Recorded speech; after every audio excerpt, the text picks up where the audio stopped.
Tonight, a British citizen killed by an Iranian drone on a British-run ship in international waters, and the Foreign Office responds robustly with a tweet. Also, as Hollywood sinks £750 million into another studio complex just north of the M25, how does the rest of Britain get a slice of the action?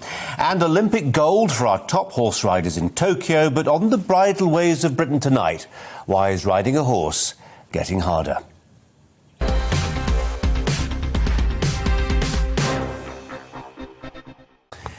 Hi there. What are the things you will no longer do, perhaps never do again, because of COVID? Old habits and customs that you took for granted as part of your weekly routine. The practices you abandoned in the first flush of lockdown 16 months ago with every intention of resuming when it was all over. I asked the question, or rather I repeat a question posed yesterday to me. An elderly friend had taken me to church, a Catholic mass on the island of Jersey, and the priest was obviously a little bit rattled. The congregation wasn't tiny, 50 worshippers maybe, but the pews were perhaps only half as full as they were pre-COVID. Will you tell your friends, said the priest, that it's okay to come here again? Well, you don't need to be a god-botherer like me to see what's happening. It's not just places of worship, it's pubs, restaurants, gyms, cinemas, all the venues where we once chose to physically spend time in pursuit of an activity, but which we've discovered can be enjoyed after a fashion at home, and without expending nearly as much time or money or effort. Many of us have discovered that, for instance, we can enjoy a drink at home, a newly released film at home, a haircut at home, a workout on the treadmill at home. We are creatures of habit, and the habit for some of us of going somewhere to do something has been broken. But what impact will our absences have? It will obviously accelerate a shift online. Your local gym's loss is Joe Wicks's gain. COVID hasn't abolished a need, it's just shifted the point of delivery. 5 million people tuned in when Justin Welby, the Archbishop of Canterbury, led an online service from his kitchen table last year.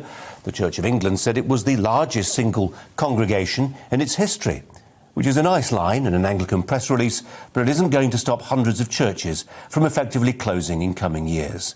They might have closed anyway, but COVID will make that process more inevitable. The same goes for hundreds of pubs and restaurants, and even foreign hotels. How many Britons, having discovered they really quite like holidaying on the west coast of Scotland, or indeed Jersey, will find that a new habit of staycationing has supplanted the old habit of getting up early to beat the Germans to the best sun loungers? I draw a distinction between the things we need and the things we like. I'm talking here about our free time, our discretionary consumption. And these are habits we can resume, punctuation marks in our weekly or monthly or annual calendars that we can restore. Going to the football once a fortnight, to the mosque once a week, to Benidorm once a year.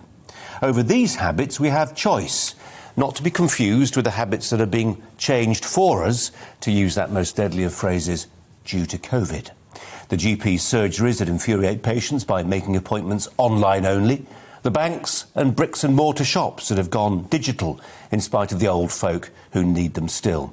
The offices some of us would like to work from and meet friends in, but which our employer insists are now only for a couple of days a week. Freedom Day has put more bums on seats in pubs and possibly on pews in churches, but we are still considerably below pre-COVID levels. There are some physical buildings in our communities over which we have no real power. If your bank wants to use COVID as an excuse to save money and close your high street branch, well, you'll just have to whistle. But there are other cherished institutions which we can save. The pub, the church, the cinema, the local Italian restaurant that's been there for years, to name but a few. It just takes an effort of will. First, we remember how we did things before COVID. Second, we get off our backsides and start doing them again. That's tonight's Viewpoint.